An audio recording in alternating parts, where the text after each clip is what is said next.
Hi there, and welcome back to the Lisa Nichols Show. We're here, we collaborate and share tools and techniques and mindsets on what do you need to create, to master, to live inside of, to have the life that you deserve, the life that you want, the life that's for you, to get your birthright, joy, peace, love, happiness, to have all of that available. Here is the place where I share the tools and techniques and how-tos, and then you share back with me what's happened in your life.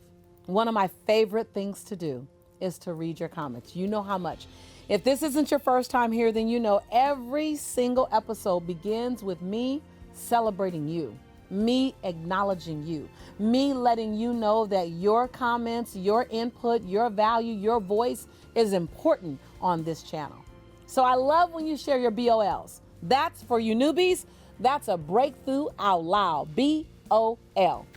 Lanisha writes, quote, wow, the advice you gave Lisa about the family meeting and having them become your ally, powerful, 2 exclamation points. She goes on to say, quote, I surely got an aha from that because I don't ask for help, right? And she goes on to say, I have a sense of duty and responsibility to get things done myself. This was a BOL. I love it. And Samuel goes on about the same episode to write, quote, I really appreciate what you said in this show. And I really appreciate what it's doing for me. And I'm still working on what rejuvenates me, end quote. Absolutely. What I love about this is that the shows are not about a moment. The shows are about a lifetime. So when you take a nugget from any one of the shows, you can take that nugget and then breathe life into it, put action in it. And when you put action in it, you water that seed of content, you water that seed of a new mindset, a new way of thinking, you water it with action, you water it with consistency, all of a sudden, something new will grow into your life. I'm on this new thing where I'm sitting in the backyard. I'm enjoying life in nature at a whole nother level without chasing anything. You know, there was a time where I chased success. So you're going to hear all kind of things happening. Right now, if you listen really closely, you'll hear the laughter of my neighbor's children. You'll hear young hearts, young energy, young inspiration. And while we could go in the house or go inside our studios and get a nice quiet place, the reality is life isn't quiet. So why should we be when we're learning? It's about adapting. It's about playing with the elements around you. So if you think you hear some screaming, some yelling, or some wheels rolling, you do.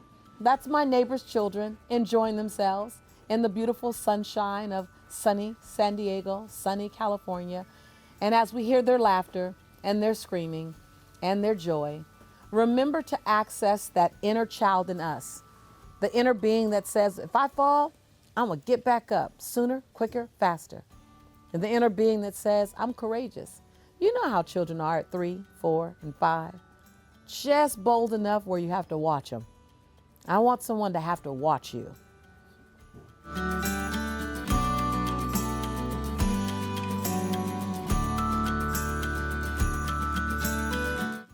So one of the things that I realize is that so much of our future is tied up in our past. Like, if you think about it, we spend so much time keeping score on either what other people did to us or keeping score on what we've done to ourselves or what we've done to someone else. When you look at your life, it's not just about everything that's led you to this point. It's about the choices that you're making in this moment that are going to influence your future. So often I say, don't let your next experience pay for your last experience.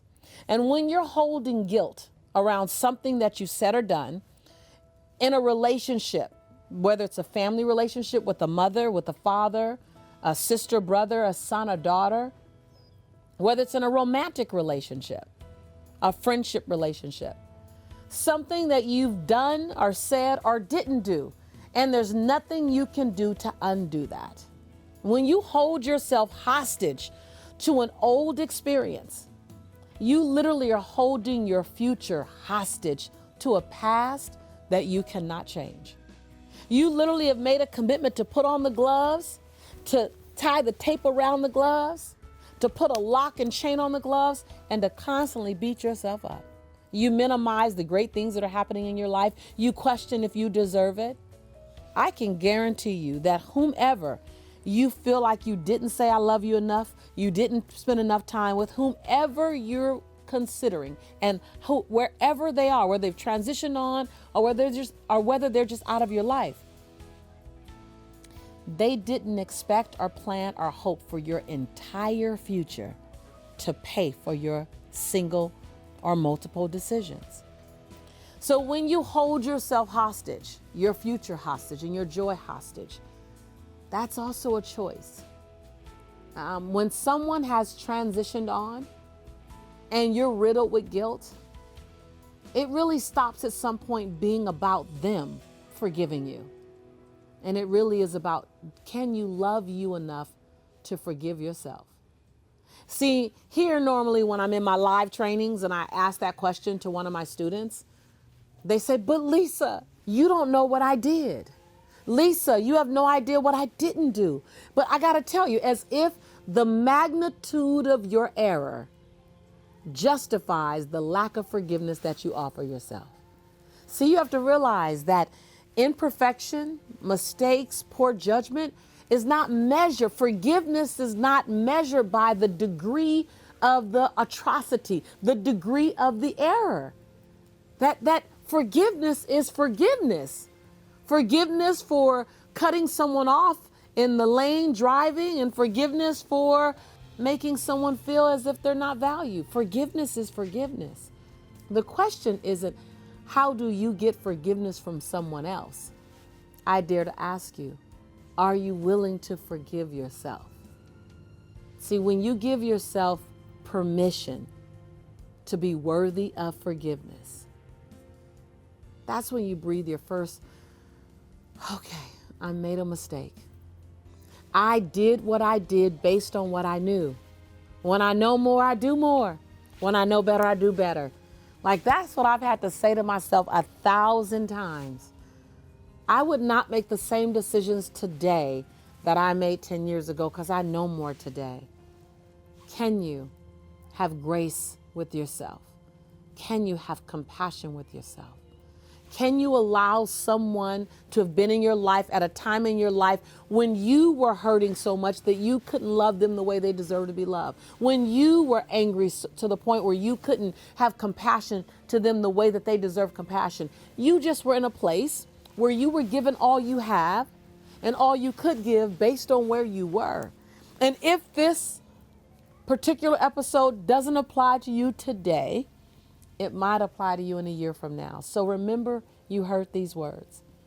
The same grace and compassion that you're willing to give to others, be willing to give that to yourself. Forgiveness of others is not about pardoning them. Forgiveness of others is not about excusing their behavior. Forgiveness is about recognizing that when you don't have forgiveness, you literally are trying to feel in your body where love and honor and celebration should go. You actually have hurt and anger and pain. But the same thing stands for forgiveness for yourself. You can't love you where you have anger and pain. You can't love you and honor you where you have guilt. It's like oil and water. There's been so many things that I've needed to forgive Lisa for. While it was difficult, what was on the other side of me forgiving myself, me having peace of mind, me opening myself up for new love, I've been so angry at myself for some of the decisions I made around relationships and money.